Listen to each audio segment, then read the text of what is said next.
Halleluja. Shabbat shalom kõigile. Ja seekord, kuna meil on järgmine šabat, üks väga oluline sündmus ja nimelt üks Jafe Muadimidest, Shavuot, meile tuntud kui nelipüha, siis on paslik sellest rääkida õigeaegselt, selleks, et me teaksime, millele me läheneme. Nii nagu Oomeri loendamine, mis alates Pesahist on alanud, kus iga päev tuleb lugeda, igat päeva, 7 nädalat, kuni jõuavad kokku, kuni me saame kokku 50 päeva. See on just seesama loendamine. Ja kui sa loendad, siis sa valmistud millekski. Ja ma nimetaksin sest tegelikult on olemas 2 Shavuoti. Ja ma nimetaksin selle kui mõrsja või pruudi püha, pruudi moed. Ilmutuse 22.17. Vaim ja mõrsja ütlevad, tule! Ruach vehakala omrim bo. Ja see, kes kuuleb, öelgu, tule! Ja januneja, tulgu, kes tahab võtku eluvett ilma hinnata. Shavuot, mida kristlased tunnevad nelipüha all, on tegelikult püha, mis ühendab toora ja vaimu. Et valmistada messia mõrsja ette kõigi aegade suurimaks sündmuseks, talle pulma õhtusööma ajaks. Ja sellepärast, kui me räägime toorast, siis toora on kui prohvetlik abieluleping ehk ketubah. Ja ketubah tuleb heebreakeelsest sõnast kotev, mis tähendab kirjutama, kirjutab. See on kirjutatud kirjalik abieluleping. Ja Ruach HaKodesh on kihlasõrmus. Sellepärast, et kihluse ajal on vaja alati kihlasõrmust. Ja sellepärast on siin selle püha ajal toora kui abieluleping ja Ruach HaKodesh, püha vaim, on kihlasõrmus. Ja kui me heidame kõrvale, kas ühe või teise, kas kihlasõrmuse, see ei ole küll kullast, või ketubah, see tähendab seda, et me hülgame peigmehe, messia, Jeshua, meie juudi, meie Iisraeli peigmehe. Ja me oleme oma toora lugemistega jõudnud suhteliselt lähedale sellele sündmusele. Ehk me oleme siis olnud alles hiljuti koos Iisraeli rahvaga Siinai mäe all. Sest iga kord, kui me läheme sellele teekonnale, iga kord, kui me loeme toora portsjonit, siis me oleme koos Iisraeli rahvaga. Käies nendega koos, magades nendega koos, elades nendega koos, ärgates, süües, teenides. Selleks, et mõista, kes meie oleme. Ja kui kogu Iisraeli rahvas koos segatud rahva hulgaga, kes Egiptusest välja tulid, nad olid Goim rahvaste seas, nad võtsid vastu toora Siinai mäel Shavuoti päeval. Shavuot tuleb sõnast nädalad. Ja nii nagu ta käsib, et me loendaksime nädalaid, sealt tulebki nädalad. Shavuot on tegelikult nädalate püha. Ja pärast seda, kui toora oli vastu võetud Siinai mäel, siis umbes 1500 aastat hiljem, 10 päeva pärast Jeshua taevasse minekut, täideti juudi apostlid, Iisraeli apostlid püha vaimuga. Nad hakkasid rääkima taevastes keeltes ja profeteerisid. Apostlite tegude 2:1-4. Kui nelipüha päev kätte jõudis, olid nad kõik koos ühes paigas. Ma loen nüüd seda nii, nagu see on eesti keelde tõlgitud. Ja äkitselt tuli taevast kohin, otse kui tugev tuul oleks puhunud ja täitis koja, kus nad istusid. Ja nad nägid otse kui hargnevaid tulekeeli, mis laskusid iga üksiku peale nende seas. Ja nad kõik täideti Ruach HaKodeshi, püha vaimuga. Nad hakkasid rääkima teisi keeli, nõnda nagu vaim neile andis rääkida. Ja see toimus samuti Shavuotil Siinai mäel, kus Iisraeli rahva elu 2 kõige tähtsamat sündmust seoti kokku. Toora, abielulepingu andmine ja püha vaimu kihlasõnumuse saamine. Minul on küsimus olnud, kust tuleb nelipüha?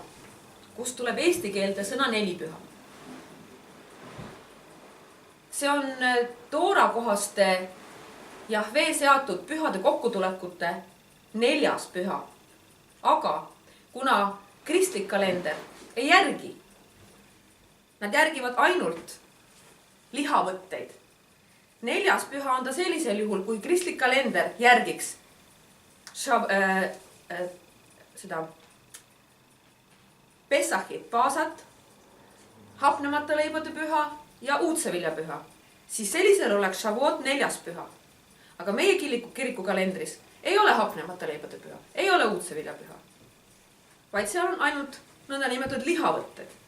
Nii et järelikult ei saa see tähendada 4. püha. 3. Moosese 23, 15, 17, kust kohast tuleb tegelik Shavuoti tähendus ja mõiste. Siis lugege endale Shabbatile järgnevast päevast, mille tõite kõigutusvihu, 7 täis Shabbatit, kuni 7. Shabbatile järgneva päevani. Lugege 50 päeva, siis tooge Jahvele uus roaohver. Paigust, kus te elate, tooge 2 kõigutusohvri leiba. Need olgu hapnenult küpsetatud 2 kannust peenest jahust, uudse anniks Jahvele. Nii et ka siit ei tule välja, et ta oleks mingisugusel kombel 4 püha. Kes oskab sellele küsimusele vastata, palun võite selgitada, aga ilmselgelt ei ole see ühenduses konkreetselt algallikaga, kust kohas see püha sai alguse. Kuigi see oli pühavaimu väljavalamine Jeruusalemmas ja see valati välja algkoguduse üle ja kõigi teiste kohalviibijate üle. Näiteks inglise keeles on see Pentakost ja sellel on isegi mingisugune loogika, sellepärast et see tuleb sõnast 50, mis on kreeka keeles 50. Penta on kreeka keeles 50. Nii et inglise keelde on see püha tegelikult õigesti tõlgitud, sellepärast et Pentakost, see tähendabki siis see 50 ees. Aga kuna ta käsib lugeda neid nädalaid, siis sellisel juhul on see ikkagi nädalate püha. Seda Shavuoti tuntakse ka selliste nimede all nagu Yom HaBikurim, see on uudseviljapüha. Te kindlasti ütlete, et aga uudseviljapüha oli ju viimane paasapüha aeg, sellepärast seal oli tõepoolest, oli Pesach, oli Matzot, hapnemata leibade püha ja siis viimane oli uudseviljapüha, siis kui Yeshua tõusis surnust kui esmasündinu surnute seast. Aga tegelikult on siin vahe selles, et kui Pesachi ajal oli tegemist viljaga, odraga, odra uudsevili, siis Shavuoti ajal on nisu uudsevili.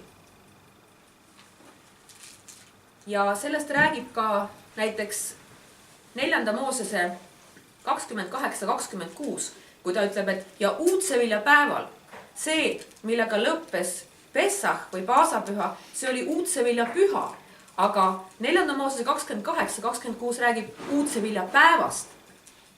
Ja ta ütleb, ja uudsevilja päeval, kui te toote uudse roaohvri Jahvele oma nädalate pühal, Beshavutekim, nädalate pühal, olgu teil pühalik kokkutulek, ühtki argipäevatööd ärgu tehtagu. Nii et ilmselgelt on see taas šabat. See on üks suur šabat. Ja sellel aastal, kuna me oleme juubeliaastas, sellel aastal on see üks väga eriline šavuot, sellepärast et kõik need moadid või moedid, moadimid, mis toimuvad selle 50. aasta sees, on kõik ükskord 50 aasta jooksul. Teine nimetus šavuotile on Hag Katsir. Ja see Hag tähendab püha, Katsir, see on siis viljalõikus. Ja lõikus tähistavaid sõnu tegelikult heebrea keeles on päris mitmeid. Kuigi nad on kõlaliselt sarnased, aga kirjapilt on erinev. näiteks suve lõppu viinamarja lõikust nimetatakse batsir, oliivisaagi kogumist sügisel sõnaga massik ja kõigi teiste viljade lõikamist sõnaga katif. Teine Moosese 23.1, mis räägib varasest viljalõikuspühast ja hilisest vilja kokkupanemise pühast, on kasutusel sõna assif. Sukkot on kokku kogumise püha. Ja kuni selle ajani on huvitav see, et meil on tihtipeale 4 püha võrreldud kui värske veini väljavalamisega. Mingil määral on see tõepoolest püha vaim võib ju tõmmata paralleele ka sellega, et ta on nagu värske vein. Aga pühal vaimul Ruach HaKodeshil on väga palju teisi sümboleid. Ja kui me nüüd lähtume sellest, et kõik need Jahve seatud muadimid, muadim on siis tema seatud ajad, mille läbi tema ennast ilmutab. Ja millest see räägib 1. Moosese 1.14. Ta ütleb, et need on need ajad, mis tähistavad aegu ja päevi. Ja ta ütlebki muadim. Siis kogu see pühade tsükkel, mis käib ringi mööda, see on tegelikult üles ehitatud vastavalt siis viljasaagile. Ja odra ja nisulõikus toimus alati kevadel, aasta esimesel poolel. Või siis ka varasuvel. See, mis on nüüd siis kevad või suvi, see on erinevates maades. Ja erinevaid vilju, nagu näiteks viinamarju, viigimarju, mandleid, granaatõunu kogutakse Iisraelis suvest kuni sügise alguseni. Ning oliive, mis on peamiselt siis oluliselt neist saadava väärtusliku õlidu pärast, kogutakse alles oktoobri lõpus ja novembris. Ja kui me räägime lehtmaja pühadest, siis Sukkoti ajal kogutakse saagina mitte midagi muud kui ainult hilist viinamarja. Ja sellepärast ongi see Sukkot rõõmupüha, sellepärast et siis toimub selle nii-öelda värske veini, selle uue veini kogumine, sõtkumine, tallamine. Ja eelkõige on see rõõmupüha just nimelt sellepärast, et see pikk kevad ja suvi, mis on täis rassimist ja tööd, selleks, et kõik see vili saada pekstud, tuulutatud ja aitadesse, see tähendab seda, et lõpuks ometi on see nii-öelda kuivaaeg läbi, sellepärast, et kogu selle eesmärgiks oli jõuda oma kevade ja sügistöödega enne valmis, kui vihmaperiood algab. Ja vihmaperiood saab alguse just nimelt siis, kui on Sukkot, siis, kui on lehtmajade püha. Nii et konkreetselt see Shavuot, nii nagu ka Pessah, need on seotud otseselt uudse viljaga. Aga lihtsalt erinev vili oli oder ja Sukkot, sellel Shavuoti ajal on tegemist siis nisuga. Ja sealt tulebki see oomeri lugemine, sellepärast oomer on tegelikult sellise nagu kas siis teravilja või kuivaine kaalumise mõõt. See võib ka olla vihk. Aga nende pühade ajal otseselt ei olnud tegemist mitte viinamarja lõikusega, vaid just nimelt vilja. Ja sellest viljast küpsetatud leivaga. Saiaga. Meie nimetame saiaks, jah, aga tegelikult on eestlastel see, et sai ja leib. Enamus teistel rahvastel ei ole seda vahet. Enamus on lihtsalt, kas nad nimetavad seda valge leib või must leib. Aga leib on endiselt leib. Ja sellepärast, kui nüüd see teine nimetus hakatsir Shavuotile, siis see tähendabki just nimelt viljalõikust aasta esimesel poolel. Siis on veel üks nimetus, bikureiketsir hittim. See on siis ka otseselt nisulõikuse esmavili. Need nimetused võib-olla praegu ei ütle midagi eriti palju, aga lihtsalt on õige ja paslik need siin ära mainida. Ja siis on veel üks nimetus, zman matan torateinu. See on toora andmise aeg. Ja see nimetus lähtubki tegelikult juudi traditsioonist.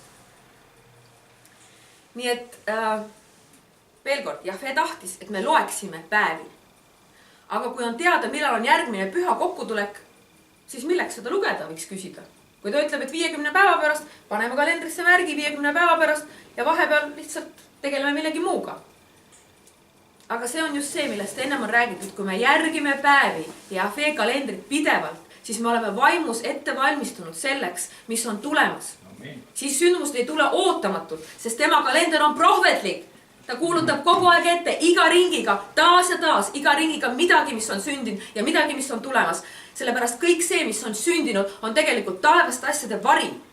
Nii nagu inimesel on vari, mis ei ole päris see, siis samamoodi, kui me käime nendes pühades, me oleme ette valmistanud, me oleme vaimselt ette valmistanud ja see tähendab ka seda, et me ei satu vaenlaste kätte ootamatult. Kui see vaenlane tuleb, siis me oleme ette valmistunud selleks. Üks neid palveid ongi iga hommiku see, et näita saatana taktika juba ette ära. Ja nendes pühades käimine võimaldabki meid seda taktikat ette ära näha.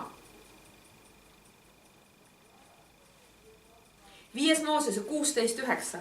Taas selle sama püha kohta, Moadimi kohta. Loe enne selle 7 nädalat sellest alates, kui sirp on pandud vilja külge. Loe 7 nädalat ja pea siis Jahve oma Elohimi jaoks Shavuoti. Su käe vabatahtlik and, mida sa annad, olgu vastavalt sellele, kuidas Jahve su Elohim sind õnnistab. Jeshua tõusis surnust pärast šabatit ning veetis seejärel oma maapealsed viimased 40 päeva, ilmutades end jüngritele, aga mitte ainult jüngritele, neile, kes olid ustavaks jäänud. Ja olles neid rõõmustanud, võeti ta üles taevasse. 40 päeva käis vaimune ringi. Ei, ta ei käinud, ta oli täiesti käega katsutav. Ta ütles Toomale, pista oma käsi minu aukudesse, katsu mind. Ta ei käinud vaimuna ringi. Ei käinud inimesena ikka. Jeshua oli lihast ja verest, kui ta need 40 päeva pärast oma ülestõusmist. Ta oli 40 päeva maa peal. Veetis veel jüngritega. Ja seejärel võeti ta ülesse Õlimäelt. Ja pärast seda viibisid jüngrid veel 10 päeva Jeruusalemmas, oodates isa tõotust. Siis on 50 päeva kokku. Sõna kuulmises, palves ja loendades neid päevi. Vaata seda räägi kuulas. Nii et kokku alates Jeshua ülestõusmisest kuni ajaloolise teise Shavuotini, mis igaveseks ühendas toora ja vaimu 50 päeva. Samuti on Shavuot üks 3 palveränduri pühadest, mil on antud käsk kogu Iisraeli rahvale tulla rõõmustama Jeruusalemma. 5. Moosese 16, 16 ja 17. 3 korda aastas ilmugu kõik su meesterahvad, Jahve, su Elohimi palge ette paika, mille tema valib. Ta valis selleks Jeruusalemma.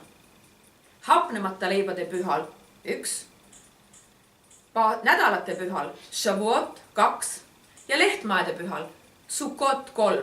3 palverinduri püha, millal pidi tulema Jeruusalemma. Tere tulemast, Iisraeli! Hakake harjutama. Aga mis ta ütleb veel? Aga Jahve ette ärgu ilmutagu tühja käsi, vaid igaüks anniga, nagu ta jõud lubab, vastavalt Jahve, su Elohimi õnnistusele, mida ta sulle on andnud. Me ei tohiks tulla kunagi Jahve ette tühja käsi.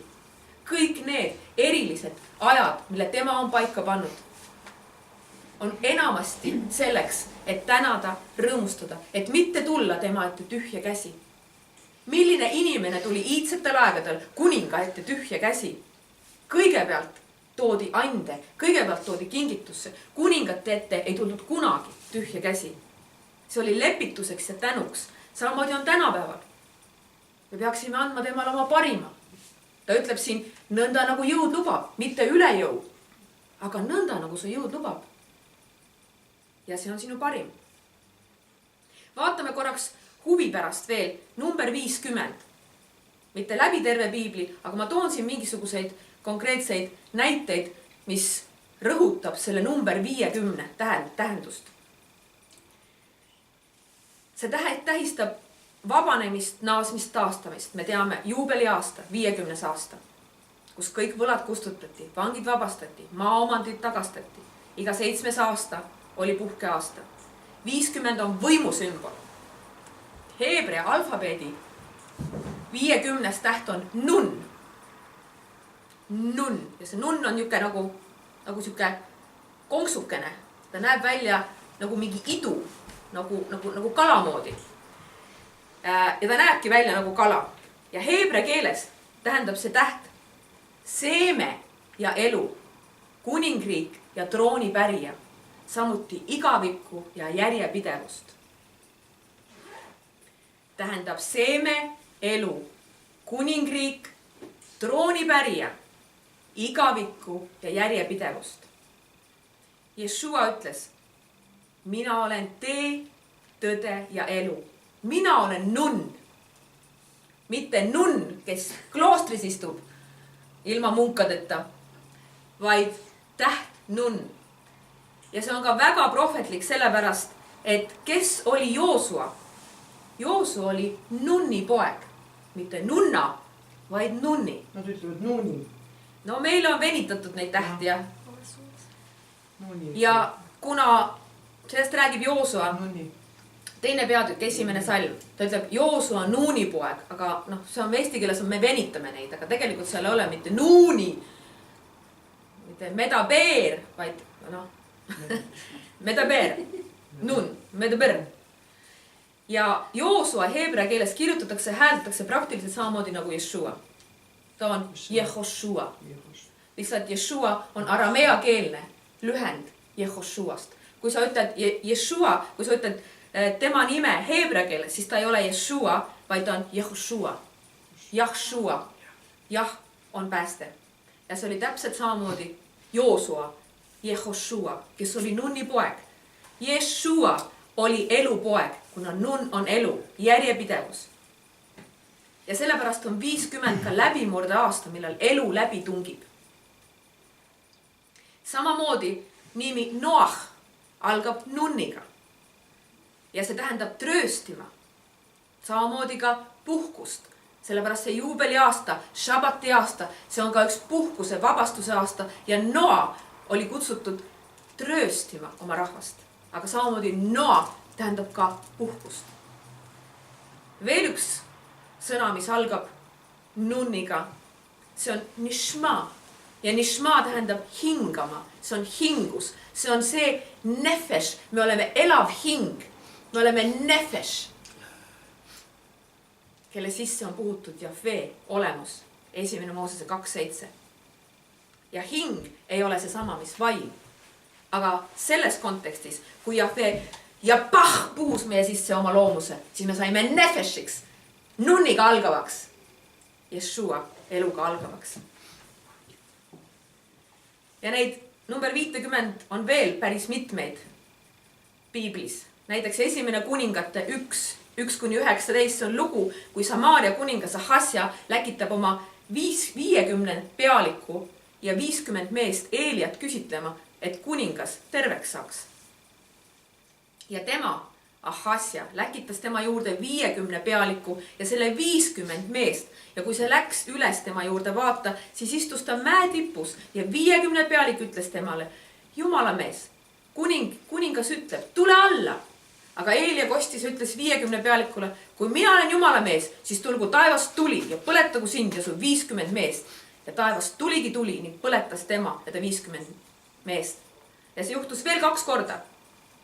Veel 2 korda läkitas Ahasja. Aga 3. korral tuli ei põletanud 50 meest, sest väepealik langes Eelia ette põlvili. Ta ei nõudnud, vaid ta laskus põlvili Eelia ette ja anus neid säästa. Pärast seda läks Eelia lõpuks kuninga juurde ja kuulutas talle surma.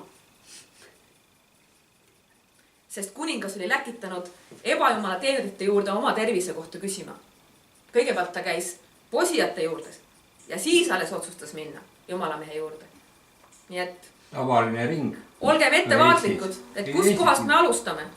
Tavaline ring, enne nõiad posijad siis. Ja. Kui neid ei aita siis. Aga siis on tihtipeale see, et kui need nõiad posijad, nad ei ole aidanud.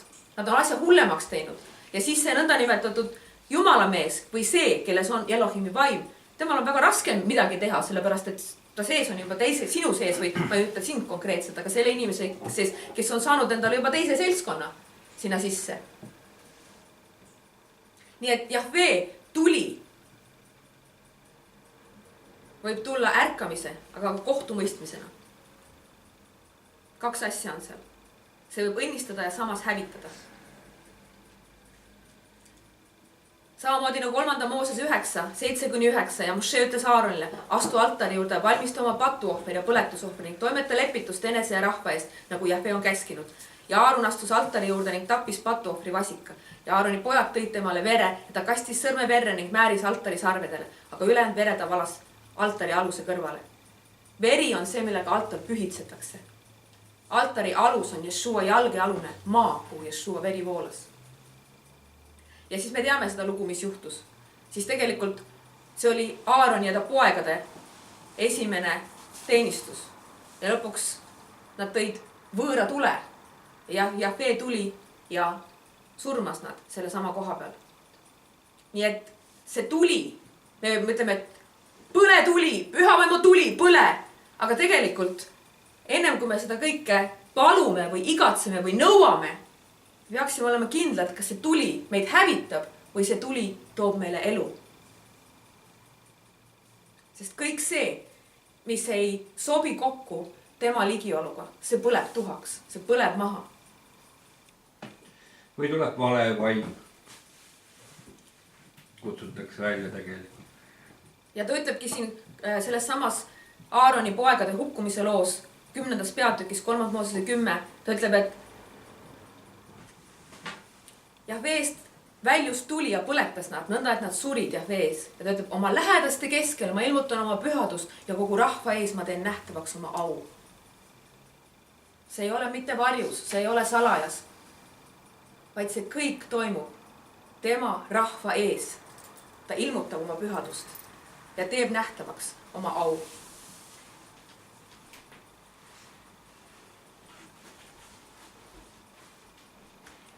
Ja läheme nüüd siis sinna Siinai mäe alla, mis toimus 2. Moosese 19. peatükis 16-17. Ja 3. päeval, ennem oli Jahve hoiatanud, ütles Mošele, et ütle rahvale, et pühitsege ennast, eraldage ja puhastage 3 päeva ja siis tulen mina. Ja nüüd tulebki see 3. päev ja 3. päeval, kui hommik oli saabunud, sündis, et hakkas müristama ja välku lööma. Mäe kohal oli ränk pilv ja kostis väga vali sarve hääl, nõnda, et kogu rahvas, kes oli leeris, kogu rahvas, ka segarahvas, kõik need, kes tulid välja Egiptusest, nad kõik värisesid. Siis Moše viis rahva leerist välja Elohimile vastu ja nad jäid mäe jalamile. Esimese paasapüha ajal said Iisraeli lapsed vabaks 430 aastat kestnud kibedast Egiptuse orjapõlvest. Kõrberännaku esimesel nädalal nad sõid hapnemata leiba. Pidasid seda 7 päeva, matsotti. Ja pärast seda, kui nad olid jätkanud oma teekonda, siis nad jõudsid Siinai mäe alla, kus Jahve andis neile toora. 50 päeva pärast seda, kui nad olid lahkunud Egiptusest. 50 päeva pärast seda, kui oli peetud esimene Pessah.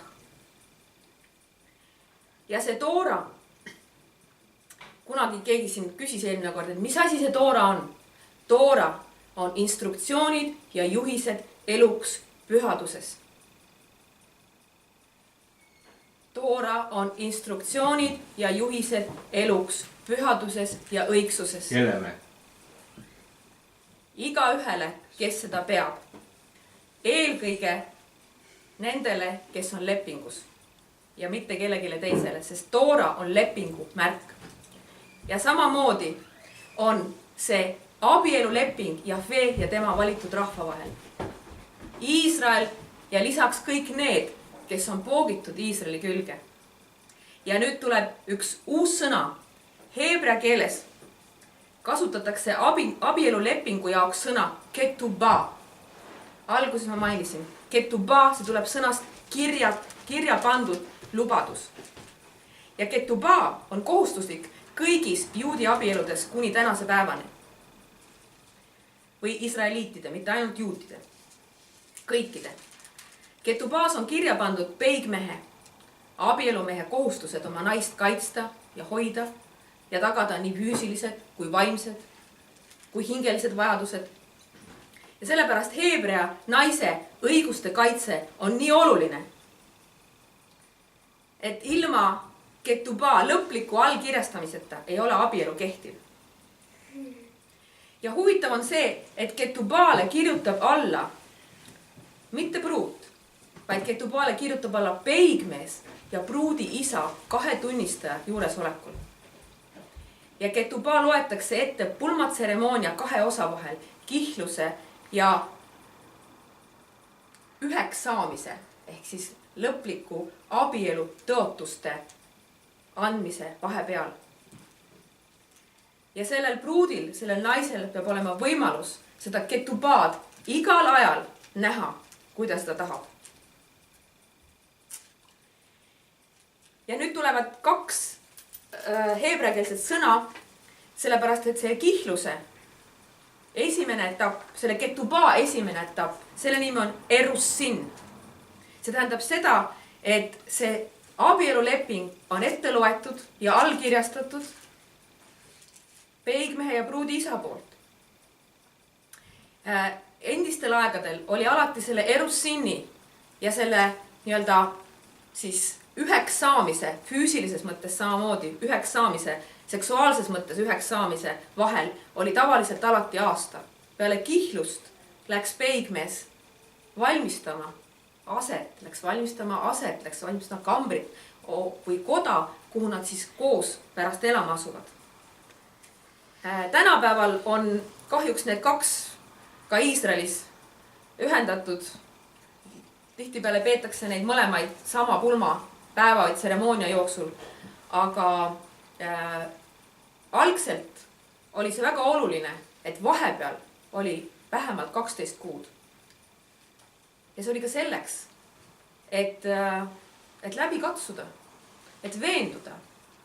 Sellepärast, et kui sa oled armunud, siis on see päris raske olla lahus. Aga see tähendas seda, et sa ei tohtinud olla loomulikult seksuaalsuhtes. Ja Brit Hadashas uues lepingus, uuendatud lepingus me loeme näiteks Mirjami kohta. Matteus 1.18. Ta ütleb, et aga Mirjam oli kihlatud Joosepiga. Ja ta ütleb selles samas salmis, ta ütleb, et ta oli kihlatud, aga nad ei olnud veel üheks saanud. Tähendab seda, et nad ei olnud veel seksuaalses mõttes üheks saanud. Ja nüüd tekkiski see dilemma, et nad olid küll kihlatud, mis tähendab seda, et kihlus tegelikult ei tohi katkestada. Heebrea mõtteaadis kihlus ongi tegelikult juba, sest on alla kirjutatud. See on alla kirjutatud. See on juba nii-öelda puusse raiutud. Ja nüüd tuleb lihtsalt see ootamise aeg, see ettevalmistuse aeg. Ja põhiline, kes ettevalmistab, on peigmees. Pruudil tuleb lihtsalt oodata ja lugeda päevi. Olla ettevalmistunud. Ja sellepärast oligi see, kui nüüd Mirjam, kes jäi rasedaks pühast vaimust Ruach HaKodeshist, siis oli see sensatsiooniline ja seal samas Matteuse 1. peatükis on ka juttu sellest, et Joosep isegi mõtles salaja tema hüljata, sest et tegelikult ta ei saanud seda isegi mitte avalikult teha, kuna ta oli juba kihlatud. Kuni selle hetkeni. Ja see on täpselt seesama. See on seesama erussin ja pärast tuleb kidushin. See on siis see teine etapp. See on huppa alla minemine. Huppa on siis selline valge. Tänapäeval on see lihtsalt nagu valge lina, aga hupana kasutatakse ka palvesalli. Seda sama talliti. Ja tavaliselt on see siis selline, et pannakse püsti 4 posti ja see on nagu baldahiin. Ja selle sama baldahiini all siis toimub abielu tõotuste andmine. Pärast seda, kui on kihlus toimunud, pärast seda, kui on aasta möödunud ja siis tullakse sinna huppa alla kokku. See on teine etapp ja lõplik etapp. Aga sinna Iisrael ei jõudnudki. Iisrael tegi pattu, sest ja vastavalt juudi tarkade arvutustele ollakse ühel meelel, et 7 nädalat pärast paasapüha, šabatit, andiski Elohim Iisraeli lastele 10 sõna. Meil on ta kui 10 käsku, aga tegelikult on see asara dvarim ehk siis 10 sõna. Ja see sõna davar, ma olen uurinud, et see davar tegelikult võib endas sisaldada kuni 12 000 tähemärki. Ja sellepärast need 10 sõna ei olnud mitte ainult 1, 2, 3, 4, 10 sõna, vaid see oli palju rohkem. Sellepärast, et see mõiste sõna võib endast sisaldada palju rohkem. ja nii nagu me nüüd rääkisime, et kõigepealt lausus Elohim need sõnad välja ja siis läks Mošee 40 päevaks mäele, et saada need käsud Elohimi enda sõrmega kirjutatud kujul. Ja nüüd need 40 päeva, millal Mošee oli esimest korda mäel ja Iisraeli lapsed koos segarahvaga olid mäe all. See oli kihluse aeg. Aeg, mil Iisrael pidi ootama abielu tõotuste kinnitamist Jahveega, mis pidi saama kinnitatud kirjaliku abielulepinguga, Tooraga, kuhu Jahve on ise alla kirjutanud. Antud juhul esindas Mošee pruudi isa. Ja Jahve, Jeshua, oli see peigmees. Aga Iisraeli rahvas rikkus seda sama ketubaad juba selle 40 päeva kihluse aja jooksul, millal nad olid Siinai mäe jalamil. Ja kui Mošee jõudis mäelt alla, siis mida ta nägi? Et nad olid teinud endale ebajumala, nad olid hooranud. Nad olid kihluse aja jooksul juba murdnud truudust oma peigmehele. 40 päeva, sellepärast meil tulevad taas need numbrid, 40 pluss 10. Sellepärast oli ka Iisraeli rahvas kõrbes 40 aastat rändamas. Iga päeva eest 10 aastat. Nad murdsid truudust Jahveele kuldvasikaga, mille nad ehitasid asendades tõelise Elohimi inimkätega tehtud jumalaga. Kui palju on neid inimkätega tehtud jumalaid meie eludes? Ma ei räägi siin konkreetselt meist, sest loomulikult see meid ju ei puuduta. Me oleme need palju paremad, on ju. Meie eludes ei ole mitte ühtegi inimkätega tehtud ebajumalad. Halleluja. Need on need teised. Need on need teised seal majas. Halleluja. Kahjuks mina ei saa enda kohta öelda, et mul aeg-ajalt selliseid asju ette ei tule. Nii et ma vajan seda meeldetuletust. Ja Shavuoti päeval sai Iisraeli rahvas esimest korda lepinguraamatu. 2. Moosese 19:20 kuni 24:12.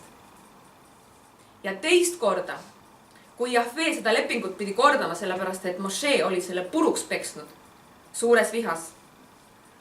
Teist korda andis Jahve selle sama, aga ta lisas sinna käsuraamatu. Heebrea keeles on see Sefer Habrit, mis on lepinguraamat, ja teine on Sefer Mitzvot, mis on käsuraamat.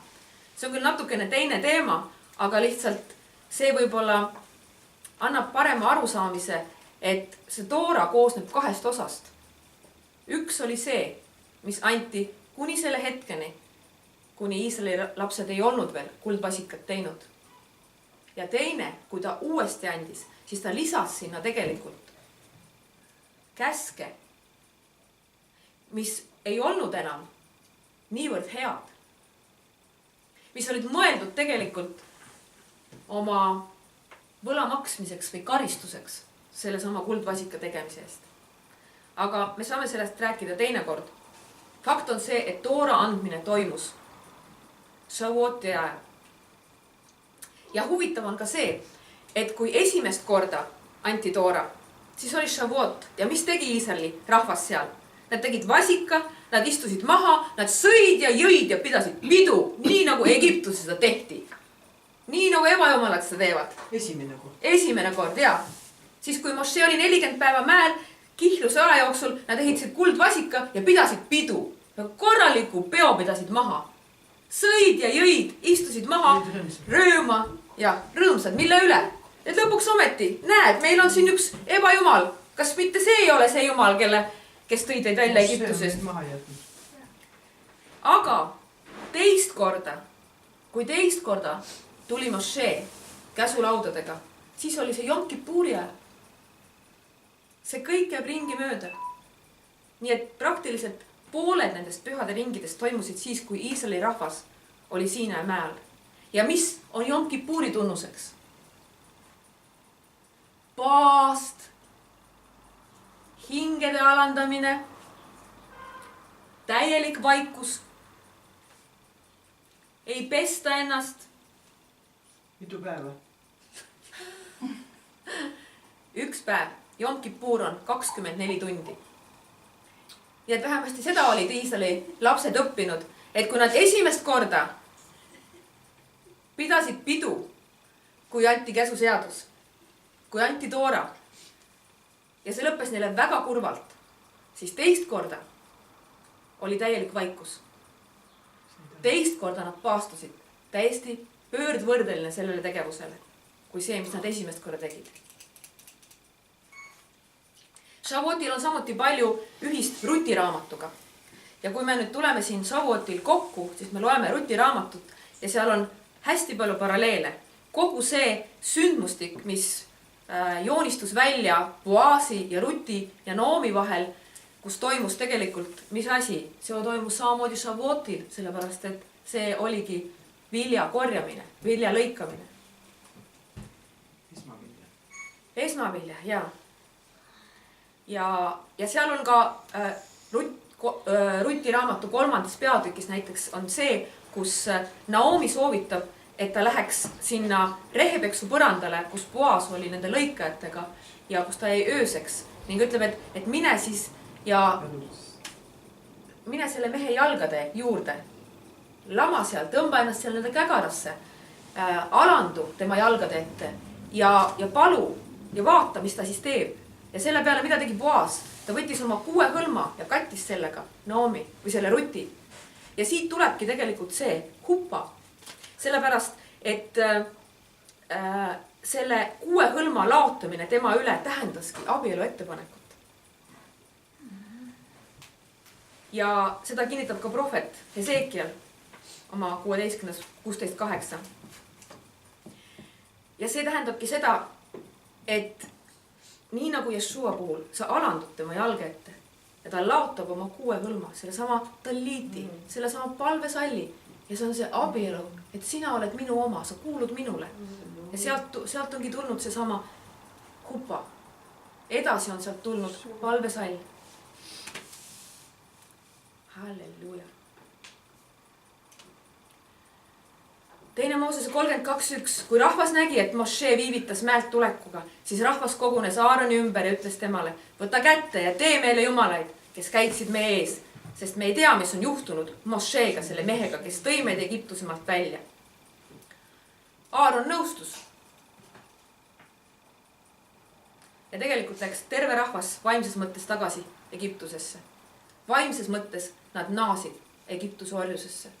See oli nii tohutult oluline sündmus.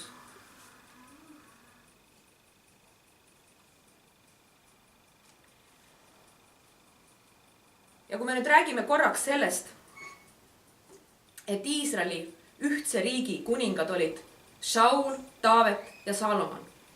Nende 3 kuninga all oli Iisraeli 12 suguharu koos. Aga pärast Salomoni surma jagunes riik 2. Põhja- ja lõuna riigiks. Nii et see on samamoodi üks pilt. Tänu sellele kuldvasikale tegelikult kuulutati ette Iisraeli lagunemist 2. Ja Moshe tuli Siinai mäelt alla pühade kivitahvlitega. Ja kui ta nägi seda kohutavat patuorgiat ja ebajumala teenistust, siis ta purustas need lepingutahvlit. Ja see murdmine oli murtud abielulepingu, murtud ketubaa märgiks.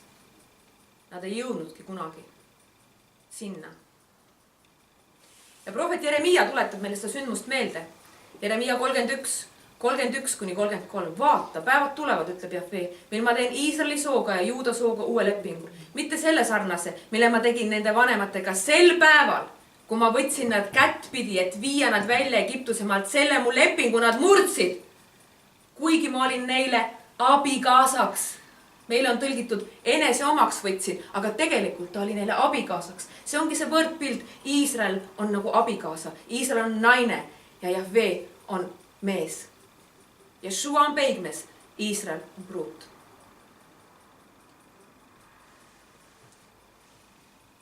Ja see, et Moshe läks veel 40 päevaks mäele tagasi, see oligi eeltähendus ja vari sellest, mis pidi sündima umbes 1500 aastat hiljem, siis kui Jeruusalemmas valati välja isa tõotus,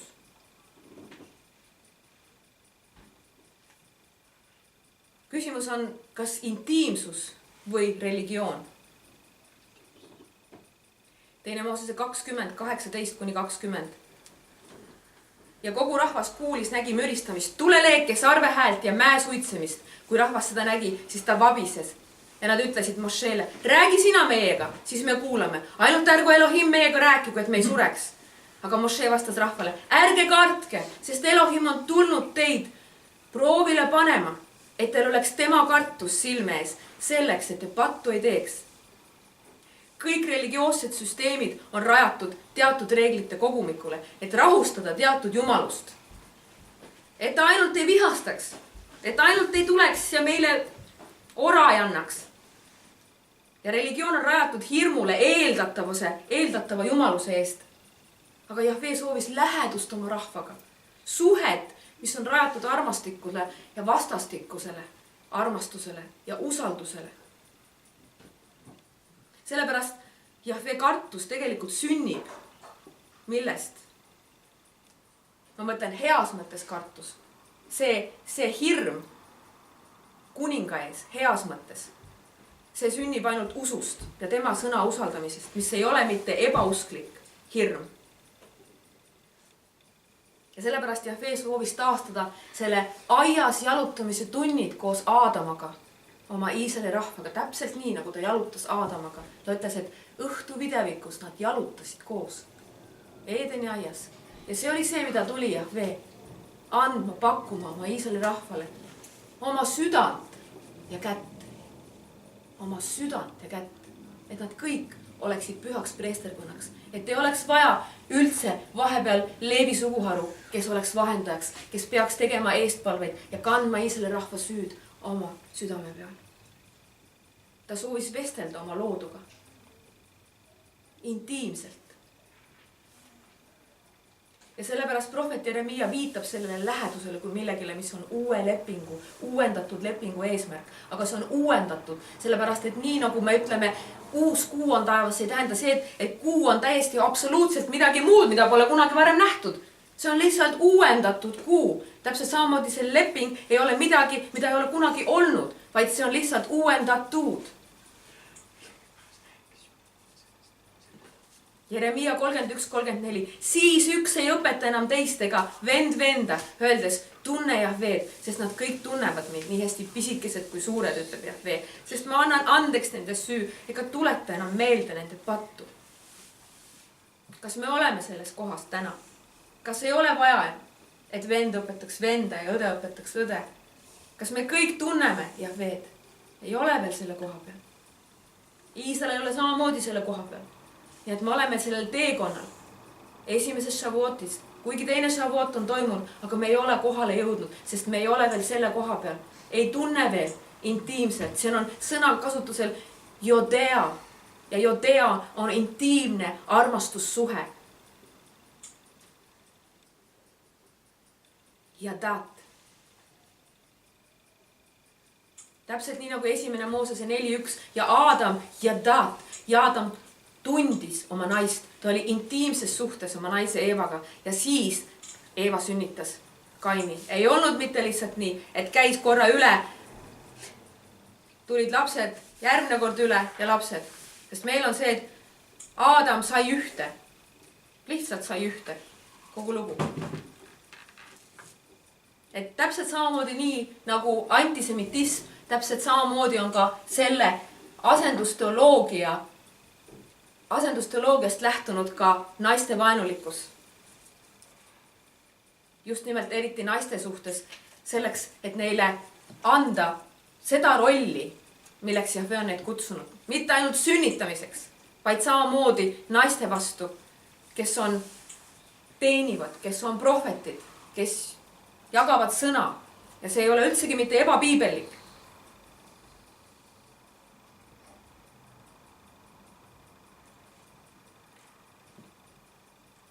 Ja see on kõik kahjuks välja kasvanud kristlikust kirikust, mis sai alguse Nikaia kirikukogu, mitte päris alguse, aga kus ta ametlikult sai religiooniks.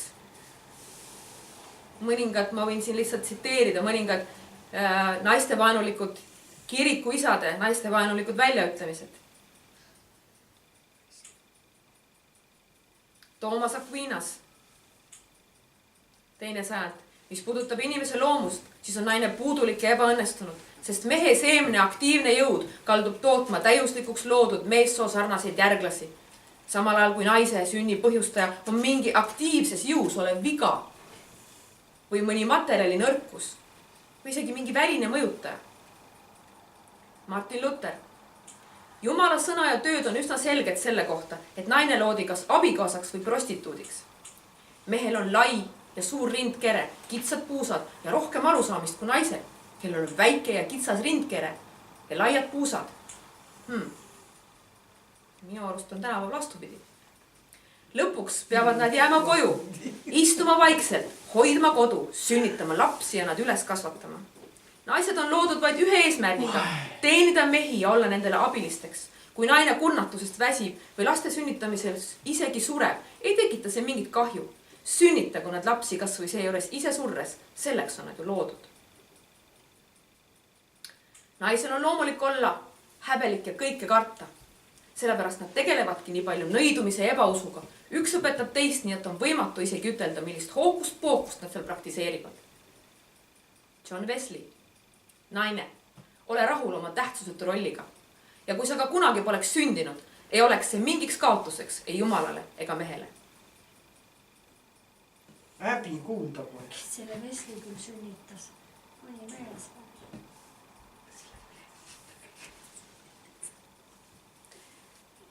Nii et Iisraeli rahvas valis religiooni.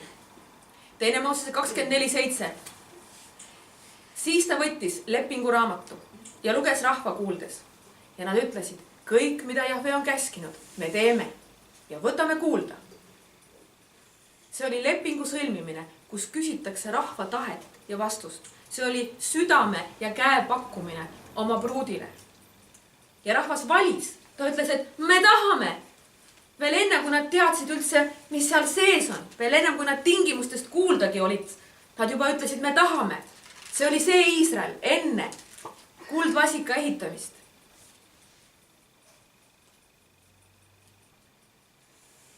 Ja see on naseh venishma, mis tähendab, me järgime neid ja siis kuulame. Teiste sõnadega, nad ütlesid, me tahame. Aga nad ütlesid seda vastupidises järjekorras. Ta ütleb niimoodi, et me järgime neid ja siis me kuulame. Teiste sõnadega, ütle, mis sa ütled, me teeme. Isegi kui me ei tea, mida on vaja teha. Aga see ongi just nimelt see, et Jahve kutsub meid läbi terve piibli kõigepealt kuulama ja siis tegema. Mitte ennem tegema ja siis kuulama. Sest muidu me teeme omast jõust. Muidu me teeme selleks, et rahustada maha seda Jumalat, keda me kardame. Aga kui me kuulame, see ongi see šma. Kui me tuleme sellesse intiimsesse suhtesse ja siis teeme, siis me juba teeme seda, mida tema tahab, et me teeksime.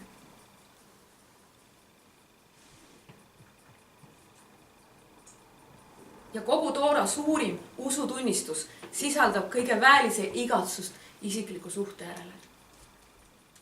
See ongi see Shema Israel, Adonai Eloheinu, Adonai Echad, 5. Moosese 6:4. Kuula Iisrael, kuula Shema, Jahve Eloheinu, meie Elohim. Elohim on üks, kõigepealt kuula. See on kõige suurem usutunnistus.